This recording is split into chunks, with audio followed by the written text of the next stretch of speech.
Hello, welcome back to my Tomb Raider Remastered playthrough.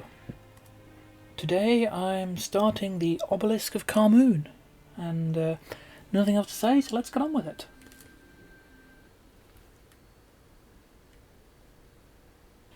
So yeah, on the last few videos I did in this series, recorded those all together, and the noise in the background was really quite excessive. There was a lot of hiss on it as well. I'm hoping I've sorted that out today. And if not, you'll just have to put up with more crap quality audio.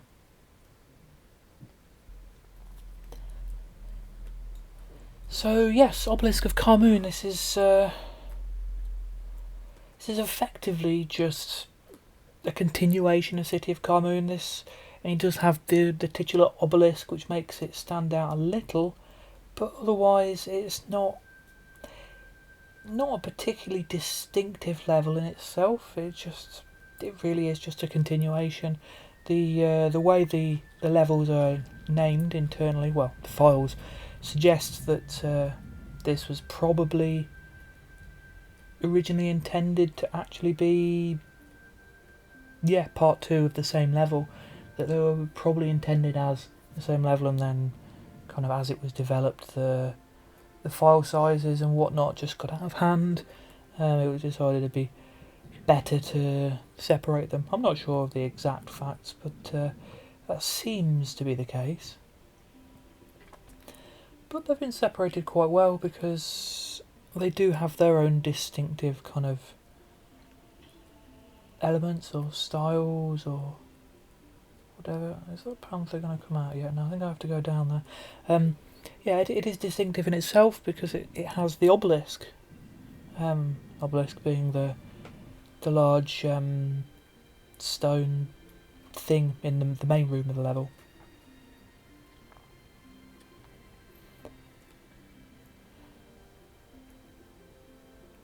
So we have panthers.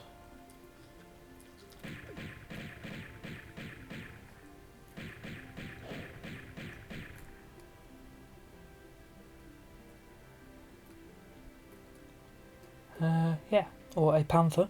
I think is there one in the next corridor as well. And a medipack. There isn't anything down the next one, but I'll go and clear out the panther, see if it's there. Yeah, the City of Khamoon is quite a linear level. I mean, there's a lot of kind of double backing on yourself in terms of the overall areas, but you see them from different angles, from through windows and doors or from above and so on, where you've seen it from before, or through a gate or through a fence. This is more with your kind of traditional hub level of Tomb Raider here. So this opening section is sort of a little separate mini section. This room here really is quite a lot like a room in the previous level, actually. But otherwise it's largely just based around the collect 4 keys in each from a different puzzle room and put them in the lock type structure, which is, it's a classic. It's one of the very basic Tomb Raider level structures. It's used a lot. I suppose the earliest is kind of St. Francis Folly, although if you replace keys with switches, it goes right back to Tomb of Qualapec. No, it doesn't. It goes right back to Lost Valley, of course. In some ways, it feels kind of like the archetypical Tomb Raider kind of structure. It's one that uses the kind of the style of game very well. Uses the things that the game engine offers really creatively, or sometimes really not creatively, as I'll get onto in some later levels in later games, where after a while it begins to feel just a bit old hat, but not at this point. At this point it's still very fresh, and it helps that each time you do it at this point they're always quite different as well. Like Tomb of Qualapec has simple puzzle rooms with a switch, and obviously it's very kind of visually distinctive. Lost Valley is a case of finding three cogs just hidden throughout a valley. There's no puzzle rooms for that. St. Francis Folly is the first that feels very deliberate, with named puzzle rooms and a key behind each puzzle to open the door. That one is, I suppose, that is the archetypical one, the one that really defines that style. For me, it feels slightly more deliberate, and maybe I like it slightly less as a result. But I am the only person who seems to not like that level very much, so what can I say?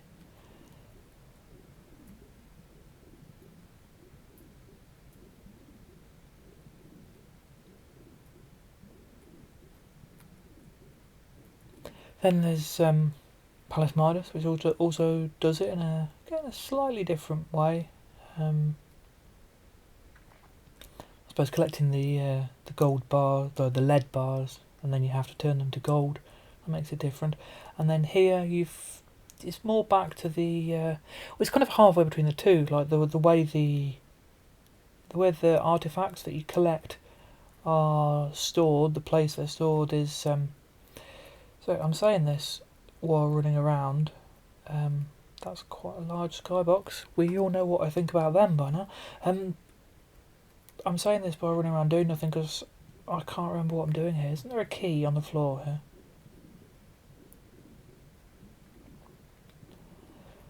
But yeah, here it is.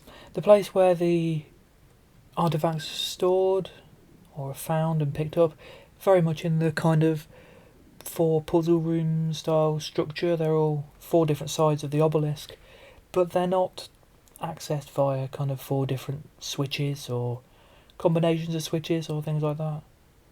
So it's sort of a mixture of the two. I like that they keep mixing things up. You know, you don't get one where it's just a case of, oh yeah, I've done that before. Like with Tomb of Quelapec, you just have switches. You have 3 open doors, and behind them is a puzzle and a switch. St. Francis Folly, by the time you get there, you're doing individual switches for each door and collecting keys. Then Palace Midas, you have combinations of switches for doors to collect lead bars to make into gold bars. So it's upping the complexity each time, and then here we're sort of making it a bit less obvious where things are. You know, with Palace Midas and with most of those, it's pretty obvious because they're behind doors with names over the top of them or symbols over the top of them. Whereas here is bringing back that sort of just search around element of Lost Valley, but in a much more complicated structure. I've no idea why that key next to a door doesn't actually open that door, but opens a door like halfway up the wall in here. I mean, that's really not how keys work, is it? I have a feeling I'm going to bump into a mummy in a minute.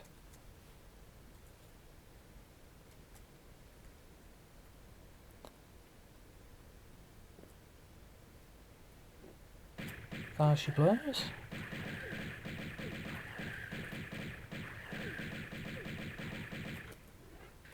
These and their Atlantean cousins in later levels are probably the most difficult of the sort of regular enemies, I think, in any Tomb Raider game, just because of how fast they jump around.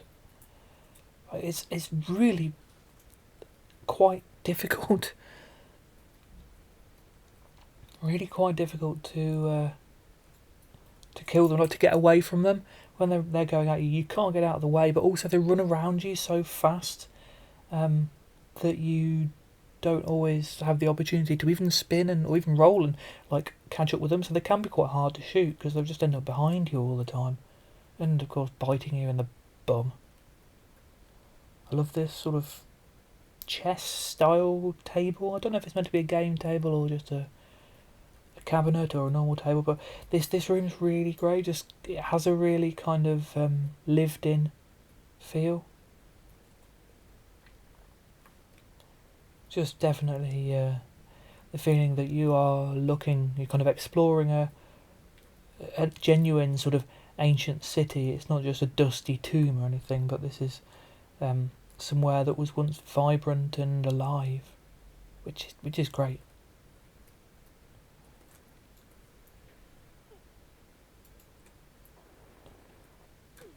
Oh, it just makes you land on a panther, and that's always a pain because they very often kill you like that.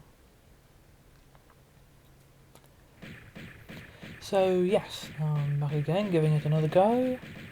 Not too hard to kill. Certainly a lot easier than a bloody mummy. Now that's... Oh no, that's opening another door. I always forget how long this opening section actually carries on. In my mind, you just move a couple of blocks, find a key and get into the obelisk room, but no, you really don't, do you? There's a lot to do here. It's a very long level. I think it's probably the longest level to date.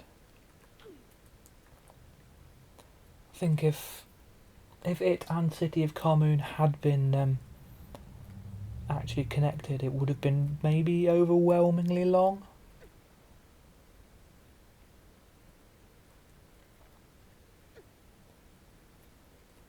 Yeah, here once again the remastering really kind of doing a great... Oh, look at that.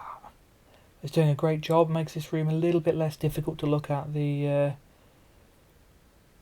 very blocky geometric look of the original is a little bit of an eyesore maybe.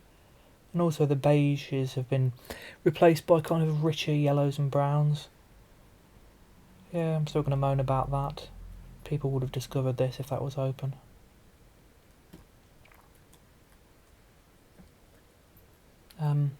So yeah, yes, it's a nice update. Right, so what's down here? There's so many individual little rooms in. Oh, I'm back here again. Did I miss something? So yeah, there's so many individual little rooms in these Egyptian levels that it's sometimes easy to forget exactly which one's which. I think because they're visually striking, but maybe visually quite similar to each other as well. It's definitely possible to kind of get confused between all the individual little rooms. So is this a switch? I'm totally baffled. What am I doing in here? I mean, I've gone down here, pulled... Is this one of those rooms that has no function other than to try and kill you?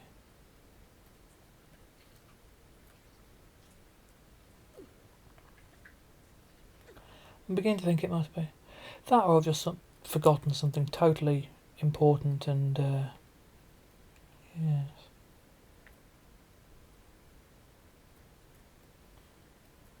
We shall see. I'll probably have a oh yeah moment in about 20 minutes or something. So yes, I'll go back up to that previous one and head into the obelisk room, which is where most of the level takes place. Where am I going? Over here.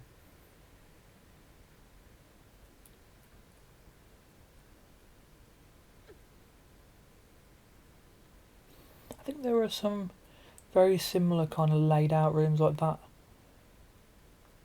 That door high in the wall, I'm sure there's something very similar in City of Khamoon as well. Aha, is this the one that... Oh no, that drops it down, so that goes to our first artifact. Which is that here somewhere? Here we are. So yes, this is where our 4 artifacts are. Which are all around here. So this feels very structured, not so dissimilarly. That's a word, I hope. Not so dissimilarly to this sort of traditional puzzle room levels.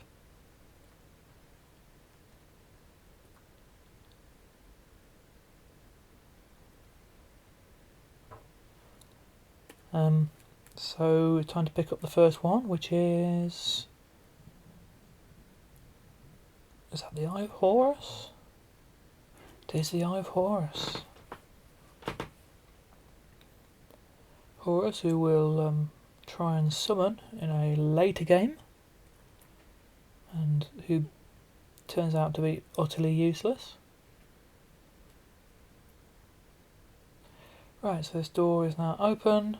We can now get on with the job of finding all of our remaining artifacts.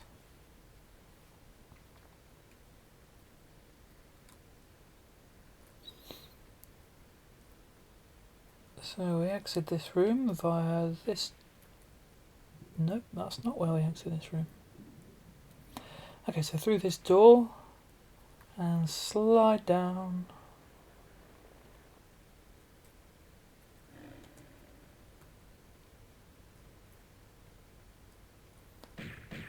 Oh, I came in here. Oh yes, 2 parties.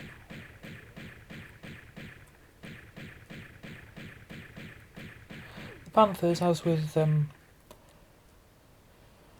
lot of original Tomb Raider enemies, the AI is not great. Like that one there was, because I didn't happen to be on the same patch of floor as it was totally ignoring me, despite the fact that I was shooting it in the back with 2 magnums.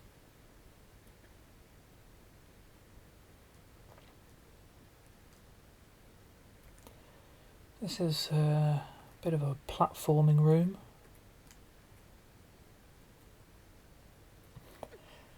Even though I suppose it is sort of, in terms of how it works, it's completely a platforming game, because everything in this game is entirely about using the controls to get from A to B, and the puzzles are all technically just things getting in your way from getting from A to B. There's not that much in this first game which feels like this sort of traditional 3D platforming. It's all really well kind of disguised, all well hidden, camouflaged, I suppose. The third game is very, very different to that. There's a lot of stuff in the third game which it makes no attempt at disguising the fact that it is just a lot of awkward jumps around a room, and everything is achieved by doing a bunch of awkward jumps. Probably one of the reasons I'm less fond of that game. This here is a completely pointless, well, it's not a pointless room, but this is one of those rooms with nothing going for it other than to punish you for exploring, because these 2 chaps here, they're just chilling, being dead, until you slide down here, and then you are trapped in a small room with 2 vicious killer mummies, and then you can eventually climb out once you've killed them, and you end up back where you were. So yeah, I could show you that, but there's such a waste of ammo and time. I think the last time I played this through, when I first got the remaster, I had to do this room about 5 times, because I just managed to mess up like one different jump, or maybe even the same jump each time, and every time I was like, oh, I won't save it, I know what I'm doing, and every time I died. Which is almost the name of a band that I used to like.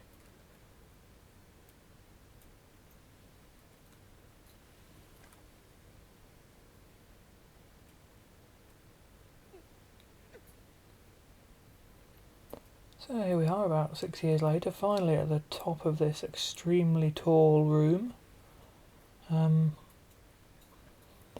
Which is probably not the most fun to get up, to be honest. It's all a bit repetitive, but it does bring us out right here at the top of the Obelisk room as well, which has some really gorgeous growth. Oh my god. There is Mummy here, which really needs to die.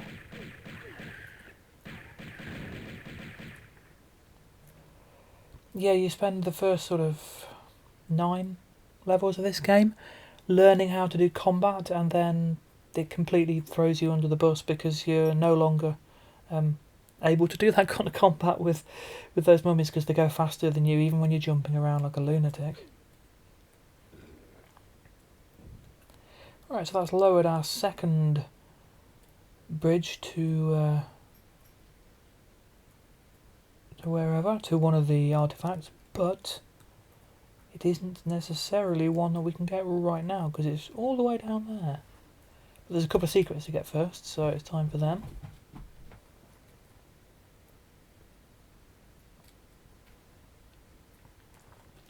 So yes, there's other options. What am I doing? Oh, that's the one I want. There's other options. We can go into this room.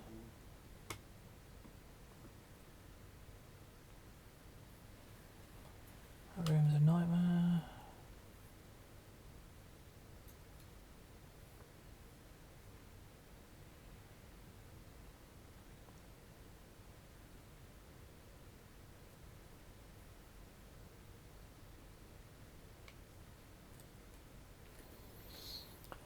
Just trying to remember if we go down here first or get the secret first. I can't remember.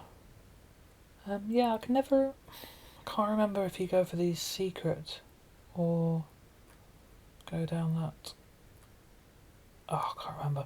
But this is some gorgeous remastering here. These 3D plants which just look considerably better than, oh look, it's a bit of moss. Like that looks wonderful.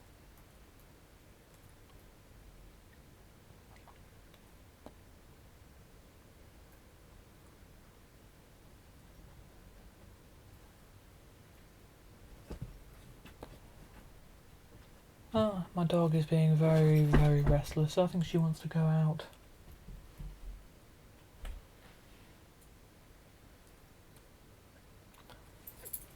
And a couple of nice pickups there too. So, yeah, I think it's down here first. Oh, I can't remember. I really can't remember. So let's just go and do this. I can always come back for that secret later.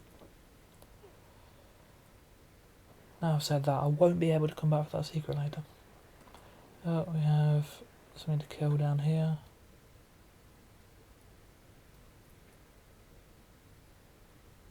Maybe.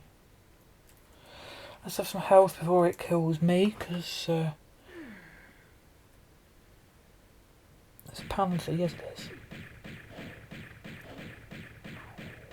Has anyone ever done a custom level, TRLE level, with where the panthers have been coloured in pink? I don't know why, but I just suddenly got the idea that doing a Lara versus the Pink Panther level would be really fun. I have no idea where that came from. Yeah, this room is always really confusing. I remember getting stuck in this room the first time I played it, because I've turned the slope into stairs, but I think at some point the obvious way to go just takes you back to the start, and you're like, oh, well, what was the point in that then? I think that this might be it. You get the start, yeah, go up the stairs and it just takes you back to the very start of the room, and there's a feeling of, oh, well, that was a waste of time. Like, maybe you wonder whether it was just another one of those pointless trap rooms. But no, it's down here we go. I think this is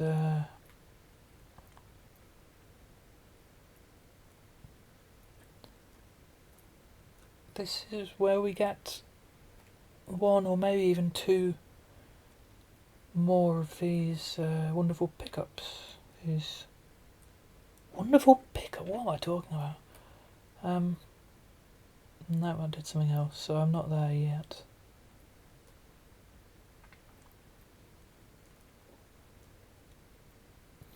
Ah, this is the room I'm thinking of. This is the room with one of the easiest secrets in the game.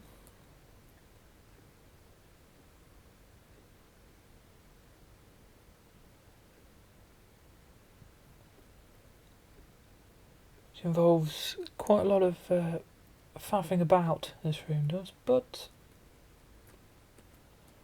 it's fine because you get a very easy secret. Is there anything alive up here? No.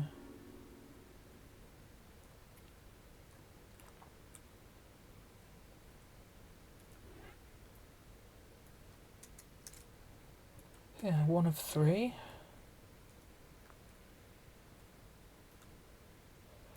And yeah, I don't know why that's a secret. That's literally, I mean, surely that's the first place you go in this room? I don't know.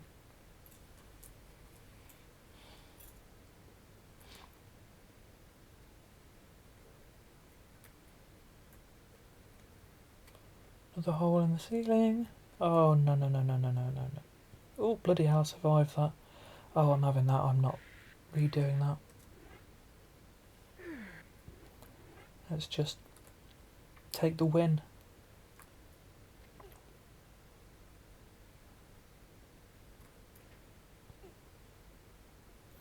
So down here we have a couple of...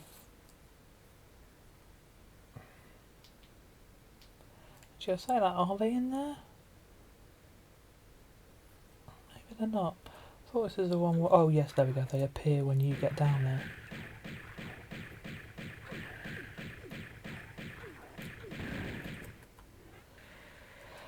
And two mummies in a room is a particular nightmare because you can really get trapped by them sometimes. But that wasn't too bad. Yeah, the idea is that they come out of there. I suppose if they were standing there ready, you'd maybe see them, so it would be slightly less of a trap.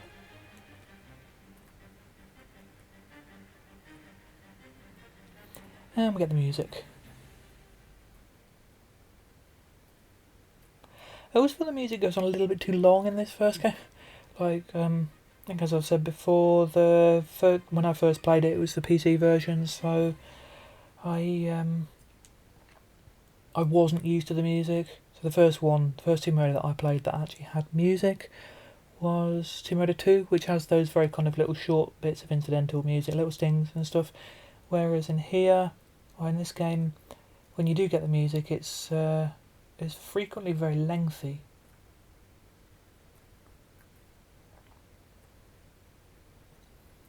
And as often as not, the danger that has signified the music has passed long before long before the music is actually finished. Which, yeah, just feels a little bit, I don't know, silly. I think that's it. There might be just like a little bit of ammo or something around here, but I don't think there's anything else particularly worthwhile in this room. I think it is just for that switch off the side. Yes, so I can head back. Although I have to go down to go back up.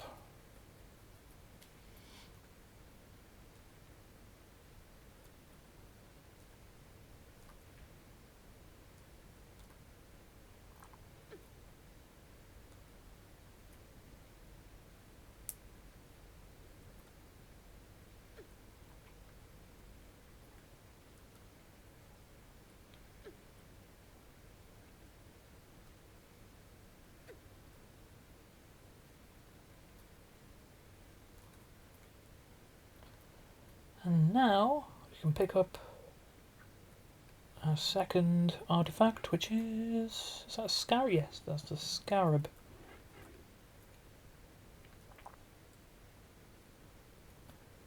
And we can also jump over here and get artifact number 3. That's an ankh. It's not an ankh of something, is it? No, it's just an ankh.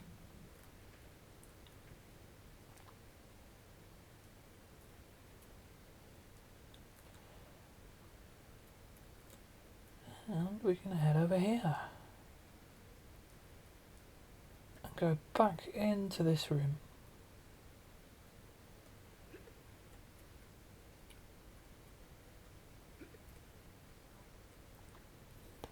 Now at this point, this was a slope last time we were in here, and it's turned into stairs, so it's reverted to the room structure of when we first went into it. I don't know when that happened, probably a switch outside.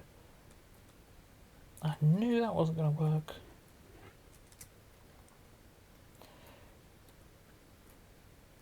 There we go.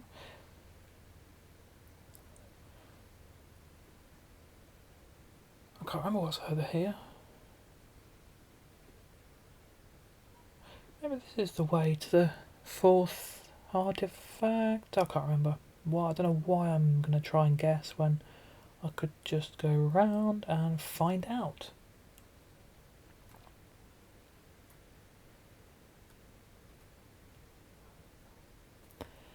And the answer is bugger all.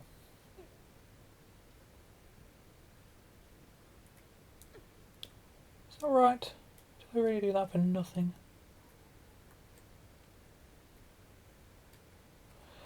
Hold on, hold on. I'll just come in.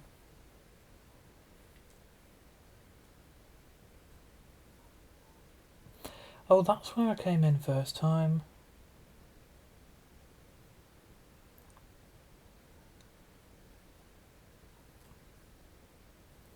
And this is where I'm heading next. Yeah, that's right. I need to turn that to... I need to switch it to stairs again.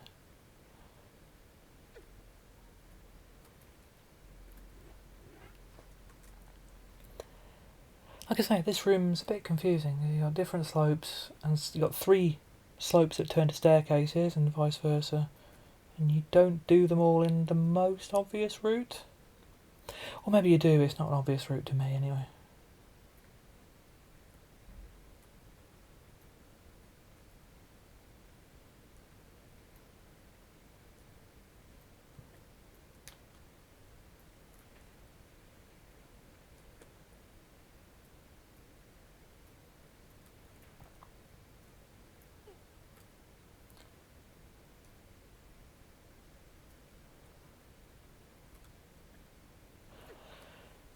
Although, if I'm doing this...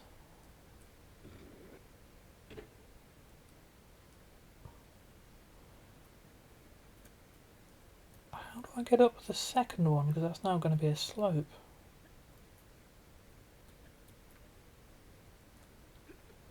Oh, I've confused myself again.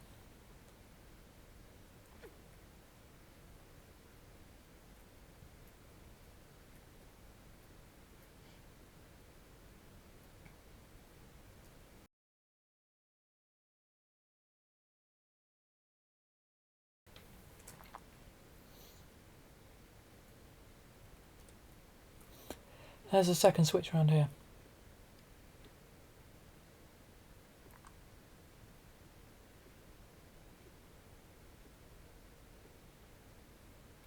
Yeah, I think this room alone took me probably about an hour and a half first time I played this game.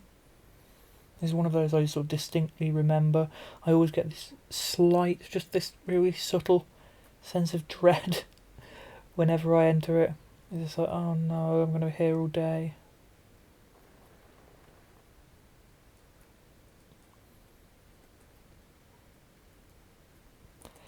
There we go, that switch moves everything again, as the clunky noise tells us.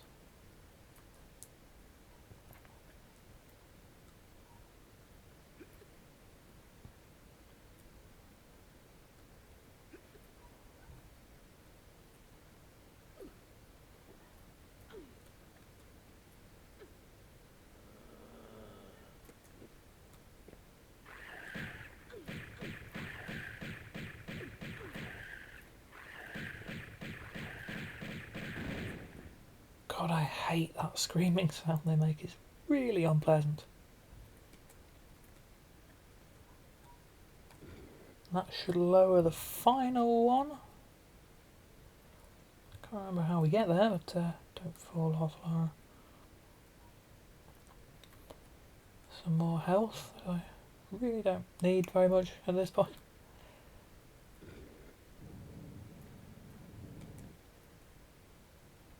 And this opens the door right back up at the top again, so now is a good point to go and get the secrets, I think.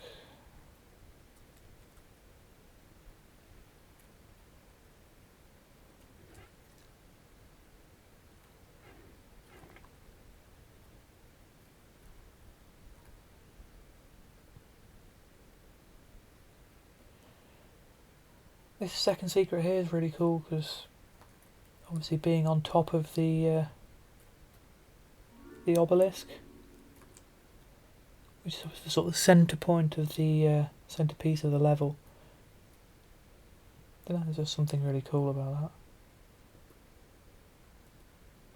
the camera. There's something about the way they change the camera angles on the remaster. I suppose to make her slightly closer to Lara, but it works better here on the classic one because you can just see more. I think that's really cool. And then I think our second or our third and final secret is behind this, which is sneaky.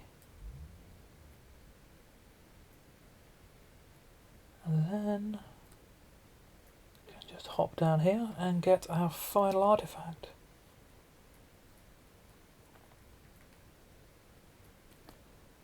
Which is here.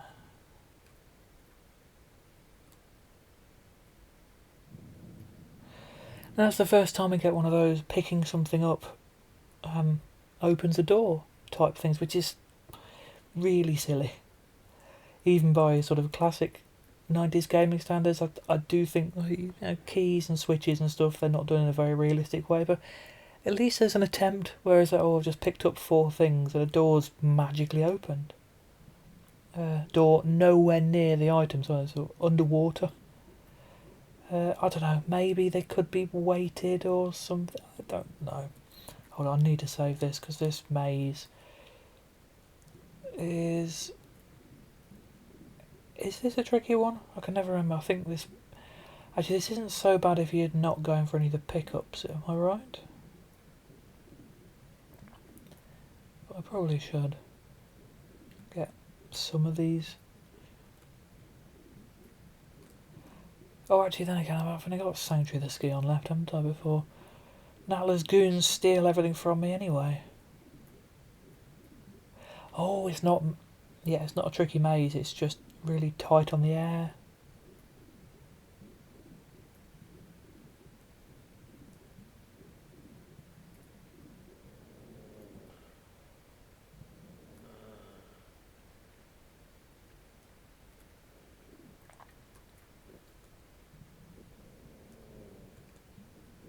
And we can hear another mummy making deeply unpleasant growling noises.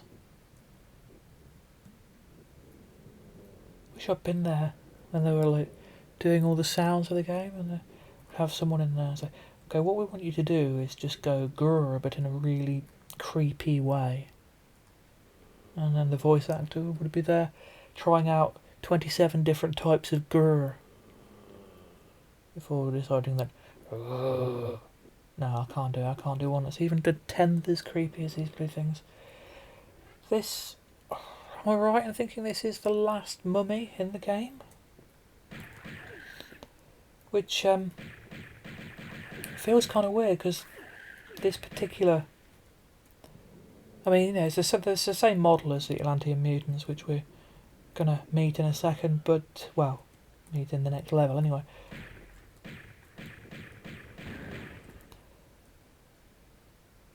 So it's the same kind of physical model, just recoloured, but it is a bit weird that they're only in 2 levels as mummies. It makes narrative sense when these are kind of traditional Egypt tomb buried city whatever type levels where you might get a mummy, and after that we're going to head somewhere a bit different, so there's logic in a weird way.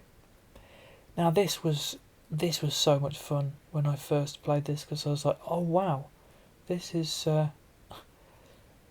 that's City of Khamoon. I mean, that's a room that we came to in several different ways. So we did the top platforms there and ran through the bottom, but also directly underneath where I'm running now is the very end of City of Khamoon. Oh wait, now here's our final mummy.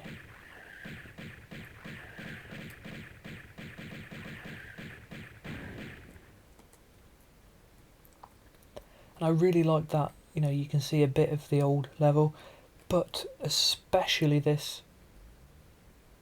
That's quite a significant change to the roof. Again, these do look lovely, but how has no one discovered this place before? And as I'm repeating myself, also some more wonderful lush foliage there. I think that's gorgeous. So yeah, I'm now standing on the Sphinx's arse. First time I did this, it was the first time that I'd played a level that kind of goes back on a previous level. That was really exciting. So yep, you come back down here, right back to the Sphinx at the start of City of Khamoon. I mean, they've blocked off the entrance for reasons. I don't see why. I mean, surely it wouldn't take much to... Actually, I don't even know if you can get back up there, but surely it wouldn't be much to just kind of include that again. Got all secrets under here. So, we now place our artefacts in this. And this is cool because when you play City of Khamoon at first time, you see this and you think, oh, okay, I'm going to have to be collecting a bunch of artefacts here. Seal of Anubis, that was the final one I picked up.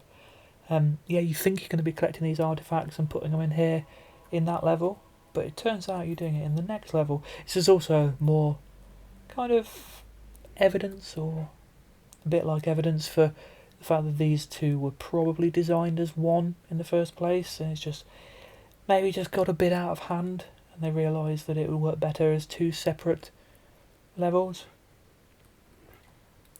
There's another thing, I remember running around this area when I first played the level, when I just sort of level skipped through the whole game, and I remember running around the area and thinking, oh, well, you've got to go through this door, because I think I stupidly didn't know there was a pull block or something, I don't know.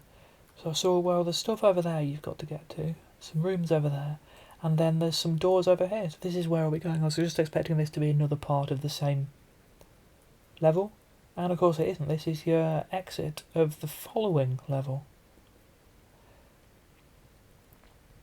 And yeah, I'm giving it a lot more foliage again. It just looks really lovely. It's also nice to have a really bright green room with palm trees and everything really like everywhere in it after a very brown and beige and yellowy level. Yeah, I really like that you arrive in the City of Khamoon, and in that very first space there's the exit to the 2 levels time, and indeed practically to the Skion, as we'll find out in the next level. But in the meantime, I have completed Obelisk of Khamoon in 40 minutes, all secrets done. Thank you for joining me on this video. I will be back very soon with Sanctuary of the Skion. I hope you'll join me then. Ta-ta!